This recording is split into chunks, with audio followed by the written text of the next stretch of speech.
ہمارے خداوند یسوع کی انجیل مقدس متی کے مطابق اس کا 11واں باب 28 سے 30 آیات تک۔ ایک دن یسوع نے لوگوں سے کہا، اے سب تھکے ماندو اور بوجھ سے دبے ہو، میرے پاس آؤ، میں تمہیں آرام دوں گا۔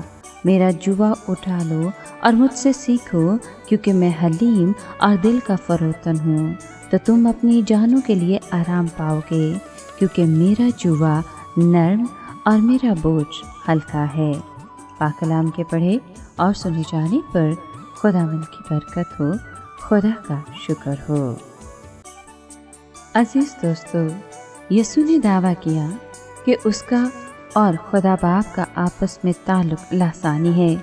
خود ساختہ راست باز اور اپنے آپ کو عقل مند اور ہوشیار سمجھنے والے فریسیوں کی بجائے یسوع بچوں یعنی دل کے غریبوں کی طرف متوجہ ہوتا ہے، جو کہ اپنی ضرورت کو جانتے ہیں اور خدا کے مکاشفہ کو سادہ ایمان سے قبول کر لیتے ہیں۔ مسیح یسوع فریسیوں کی تعلیم کے بوجھ کے حوالے سے بات کرتے ہیں، اور وہ بوجھ جو رومی حکومت نے ان پر ڈال رکھا تھا۔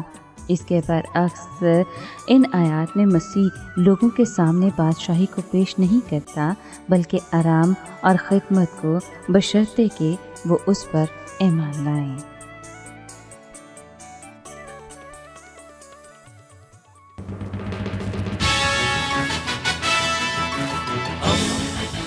دوستی کا پیمبر، ریڈیو ویریتاس ایشیا۔